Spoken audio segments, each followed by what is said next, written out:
A few moments later. Јако баба ми која бев мал, вака ми викаше: Кире, учиш школу да работиш у канцеларiju. Ако не учиш школу, ќе будеш жандар. Само за жандар не траже школу. И куче од улицу да го однесеш у полицију, вуче ќе стане.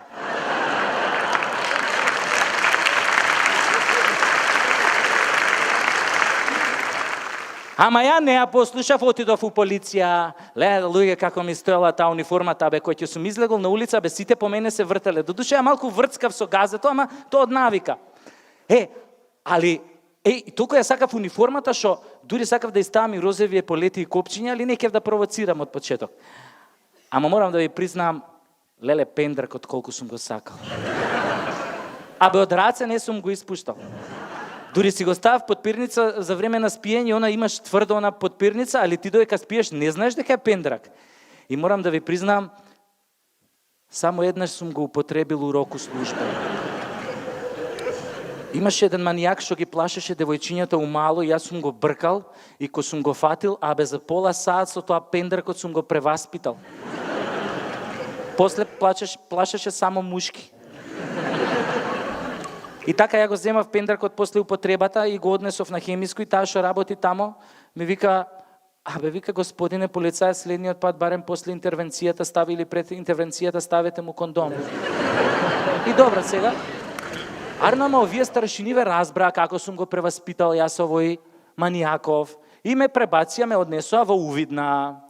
Леле, во Увидна колку има луѓе тамо живот, колку се богати полицајците што работат во Увидна. Ја прво мислев дека они приватизирале некоја раскрсница за евро, ама после сватив што е штосот.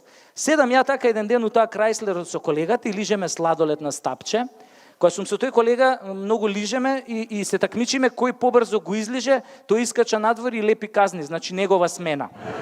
Али пазете, не смееш да грицкаш, само лижеш. И така ние лижеме сладолед и у тој момент гледам една нова Тојота застанува на црвено светло. И у тој момент еден тип на точак изгуби контрола на воланот и со сета сила се бапна оваа Тојотава. Овој колегава срипа, ги извади тоа гаките од испотениот гъс, тргна кон овој несреќава удесов, ја тргна веднаш по него и како дојдовме до колава, овој возачот што беше на Тојотава, еден целиот така бланширан, излезе од Тојотата и почна да му се дере на овој што го удри со точакот. Па гледаш ли каде возиш наркоманиште едно джанкерско? Па нели гледаш колку васпитано си стојам овде на семафор со чичка нова кола и ти се најде да ми ја демолираш шабанарио една селјачка. Па вчера татко ми ја купи да ме почасти за отварањето на мојот нов салон и ти се најде тука да ми ја удираш мастурбанту еден дркаџиски. Па имаш ли ти уопште можност да ме обештетиш бе шупак еден издрндан? А на тоа овој дечко го гледа онака спокоен, мртов ладен и му вика: баце, добра кола се купуе, али добар дечко у Скопје тешко се наоѓа. А нас двајца судбината као да не спои. Судбината како да сакаше да ти го бапнам аутото. И на тоа овој бланшираниот смени израз на лице, смени овој боја на глас и му вика: леле брате, каде те удрив, многу да не те боли, ај кажи ми каде те боли, на кое место те боли? А овој му вика: баце, има едно место што ме боли, ама треба да го бубиш за да помине. И на тоа се фатија двајцава за рука, си влега у колата, а мене она милина околу срце, затоа што тогаш сватив дека сепак постои љубов на прв поглед. Али овој колегава мој не ја свати таа работа, се изнервира и вика: чекајте бе, застанете, а за увидов кој ќе плати? И тогаш овој бланшираниот извади 500 евра, ги фрли кон нас и стисна на газ. И тогаш ја уствари сватив зашо полицајците во Увидна живеат толку добро и сватив уште една работа, дека не е лошо да си фатиш добар дечко. Арно, ама татко ми исто како и баба ми не се импресионираше нешто што ја сум се вработил у полиција. Ја што направи? Викам, морам да влезам дома, ој не ме пушта дома. И што направив ја? Отидов во армија. У армија е супер, све мужи, тоа сите униформи исто. А и пошто ја многу сакам да работам со мужи униформи, нели, многу брзо напредував и набрзо станав аѓутант на еден наш познат македонски генерал. И мојата прва голема задача беше НАТО самитот во Букурешт. Идеме тамо в Букурешт, тоа генералската сала, влегувам внатре, све генерали околу тебе. И ми доаѓа еден така височок плав со плави брчиња, ми пружа рука и ми се представува и вика Удо Педерсен, down Denmark. Ја викам, леле, Удо, шубаво име имаш. А он онака се разгали на тоа, се подмоче на комплиментот и вика, ние вас ве сакаме во НАТО, вие треба да ни влезите, само прво треба тепате Iraqi people. Викам, ако треба ќе тепаме и марсовци само да ми влеземе. Ја така очијукам со овој Педерсен генералов и у тој момент у муабетов ни упаѓа овој грчкиов генерал Марсимудис, уништувач на забави еден. И му вика на овој генералов, му вика, охи, my friend Педерсен, охи, фирам ноти НАТО, охи, шобе, му викам, охи, да те изгори свињо дебела. И на тоа овој многу се изнервира и почна да вика, охи, фирам и НАТО, Скопјано малака, охи, Америка is not leader today leader is Greece, ние Греко ставис на Скопјано вето, фирам ноти НАТО. Викам, ако вие Греко стурис на Скопјано вето, тогаш да даде Господ, овој ни за гриз да немате. И тогаш му фрли в клетва, и он не знаеше дека клетва фрлена од Педер брзо фаќа, и така и беше.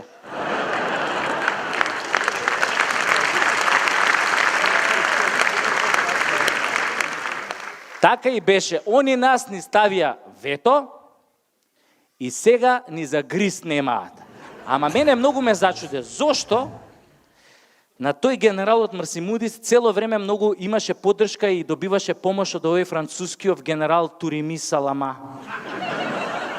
Мислам, зошто овој го поддржуваше ако се земе во предвид дека францускиот и македонскиот јазик се исти? Еве, например, французите за двор викаат ла кур, а ние викаме курмие двормие.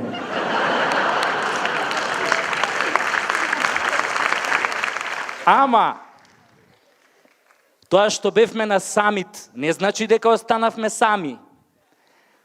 Покрај оној генералот Педерсен, со нас беше и овој турскиот генерал со босанско потекло Ашим Суџуклија.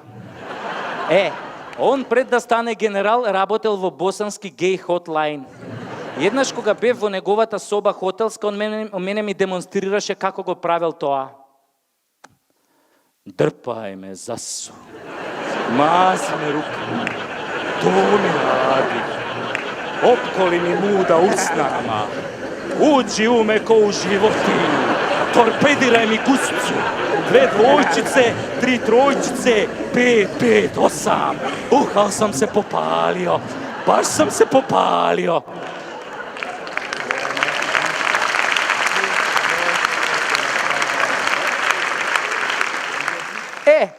Например, тој генералот Суџуклија, Ашим, беше многу романтичен тип. Еднаш така јадевме гравче и после тоа седнавме во када со топла вода и не знам како се случи, јас прднав, а замислете, он се наведна да ми ги љуби меурчињата. Ама ја мислам дека дури и да станев маршал, тоа ќе беше џабе што се однесува до татко ми. Мислам, он меѓу време го сменил мислењето и пак не сакаше да ме пушти дома. Вика, ајде, ова денес не е војска, ова е све педерана, денес вистинските мужити се у политика. Ја шо направи? Викам, ако си у политика, добро, тато, тогаш одам у политика. Ама не знаев на која страна да тргнам, дали на лева, дали на десна. И станувам така еден ден, застанувам гол пред огледало и почнав. Прво со лева, па со десна, па со лева, па со десна, па со лева, за да видам дали поише припаѓам на левицата или на десницата. Али ја пак не можев да се одлучам затоа што со двете раце добро ми идеше. Најпосле мислам, нели политиката е курва, ја педер, нема да се разбираме. А башка разбрав дека у политикава меѓу нашите политичари има многу хомофоби. И сватив дека нивната хомофобија е многу тесно поврзана со патриотизмот. Еве, например, кога на еден наш политичар хомофоб му рекоа дека некој рекол, дека во Македонија има многу педери, рикнал: кој е тој што рекол така да го ебам у гс? Како хомофоб да го ебам у гс? Не иде тоа. Иако, да ви кажам дека многу педерски работи се прават во политиката и во владата. Само педерските работи што се прават во владата ги викаат реформи. Еве, например, кога прават педерски работи у образованието, ги викаат реформи у образованието. Болонски систем. Курот на магарето. Стануваат доктори на науки на 22 години, а имаат мозок у глава колку да не серат дома на тепих. Абе, каков е тој доктор на науки бе на 22 години бе? Па они уште азбуката не ја знаат до крај. Стигнале некаде до буквата Г. А знаете вие какви беа докторите на науки пред 40 години? Абе, кој ќе го видиш побелен у тоа косата со тоа теглите на очи, не знаеш дали е космонаут или квиско. Абе, тие доктори на науки имаа енциклопедиско знаење. Денешните доктори на науки се неуки. Изгледаат како да излегле од Fashion TV. Слика има, то нема. Ете, тоа е резултатот од педерските, од реформите во образованието. А за овие реформите од здравството, знаете веќе, онаа представата Не ме лечи докторе Жити мајка, но и глумецот Сашо Тасевски ви раскажуваше за нив. Тој, например, тој глумецот Сашо Тасевски, например, тој мене многу ми се свиѓа. Он е еден многу згоден тип. Сите мислат дека е хомофоб, ама уствари не е. Као што мислат дека го мрази ВМРО ДПМН, а ги сака овие од СДСМ. А он уствари на двете им поручуе. ВМРО и СДС, то су срца два, љубили се, грлили се, наебо сам ја.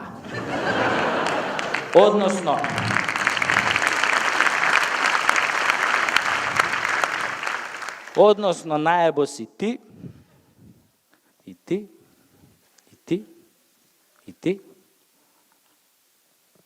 и сите ние. Ама и да се вратиме на приказнава. Кога виде татко ми, дека ја не сакам у политика, ми вика, слушај, ако сакаш да те примам дома, кидеш бе на психијатар, има да се лечиш, педеризмот е болест бе, мора да го лечиш. Викам, тато, јас викам, мислев цело време дека е лезет оно да ти било болест. Али викам, добро тато, ако е цената таа што треба јас да ја платам за твојата љубов, нема проблем. Јас кидам на психијатар за да видам колку сум болен. И отидов право кај овој познатиот психијатар Стојко Пушев. Он се прослави по тоа што излегуваше на телевизија и тврдеше дека хомосексуалноста е болест и дека може да ја лечи со ефикасен третман. Инаку тој Стојко Пушев е истиот оној тип кој што исто така се прослави на телевизија кога тврдеше дека Александар Македонски бил обрежан и кожичката од неговиот ценет кралски пенис дека е ставена во златно ковчеже, а ковчежето е закопано некаде во Македонија. Паско му шепнал. И уште кажа дека кој го најде кожичево, ке се стекнал со огромна моќ и бериќет. Тоа е исто као со крстот. Го наоѓаш кожичево, идеш од врата на врата, звониш и викаш добар ден, да го бакнете малку кожичево, да оставите некој денар, ќе ве прати цела година, среќа, бериќет. Ај си викам, добре, еве, оваа година ќе го најдеме на Александар, ќе обакнуеме. Ама чие кожиче ќе бакнуеме следната година? Она на цар Самуил или она на крали Марко? Или не дај Боже да дое такво време да го бакнуеме кожичето на Црна Арапина. Добро, не се отидов кај доктор Стојко Пушев, нели влагам внатре, му викам, добар ден докторе Пушев, јас сум педер. А он мене вика, хајде бе Кира да му го запоебам, па ти не си педер, ти си само малку настинат, тебе стручно кажано газот ти диши да му го запоебам. Ама вика, немај гајле Кире, јас тоа ќе го средам со ефикасен третман. Шо е, викам, докторе, ќе ме ставиш во соба со црнци да играм брканица. Тебе Кире да ти го запоебам. Па првата работа што ја кажав тебе одма те асоцира на секс со маж да ти го запоебам. Не, викам, само секс, докторе, некојаш играме карти, табла, домино, PlayStation. Ти викам, докторе, не играш карти со мажи. Добро бе сега Кире да му го запоебам. Па нормално дека играм карти, ама сега јас не сум тој што се прашува. И у тој момент докторов извади една банана од фиока и вака ме вика, ајде сега Кире да му го запоебам, на што те асоцира оваа банана? Па Добро бе, викам, докторе, бананава па ме асоцира на патлак. Гледаш ли, кире, дека газот ти диши, дека си настина да ти го запоебам? Видели сам? Викам, докторе, чекај бе, полека, викам, докторе. Ти, викам, бананава тебе на шо ти личи? И тука кога му го кажа тоа, он почна да превртува со очи и вика, добро бе, сега кире, ајде, бананава, сега мене на шо ми личала? Па добро, ете ми личи на патлак. Аха, викам, докторе, а крастајцата на шо ти личи? Добро бе, кире, сега, крастајцата ми личи на патлак, ама шо ама бе, му викам, докторе, шо ама? Бананата ти личи на патлак, крастајцата ти личи на патлак, играш карти со мажи, а вамо на цела и на сите телевизии тврдиш без срам и без перде дека хомосексуалноста е болест. Па ти, значи, докторе, дека и тебе ти диши газот. Како може би, викам, хомосексуалноста болест? Викам, докторе, хомосексуалноста не е болест. Викам, болест е, докторе. Сакаш да ти кажам, викам, шо е болест? Кажи, бе, Киро, го запоемам, кажи. Викам, болест е, докторе. Кога на оној што е на власт, сакаш да му се увлечеш у гъзот со секундори и од тоа да правиш пари и кариера. Ете, тоа е, викам, докторе, болест. А шо е хомосексуалноста, докторе, неам појма. Ама знам само една работа, дека со векови никој не успел да ја победи. И ако веќе никој не успел да ја победи, а не сакаме, нели, да и се придружиме, тогаш, докторе, дај, викам, барем да не ја мразиме. Кој сака да си биде педер, нека си биде без срам и без перде. А сега на коњи, брзајте вказ, оти ке треба да дадете газ. Ако ве сретне трубадур, фатете го сите за тра-ла-ла-ла-ла-ла.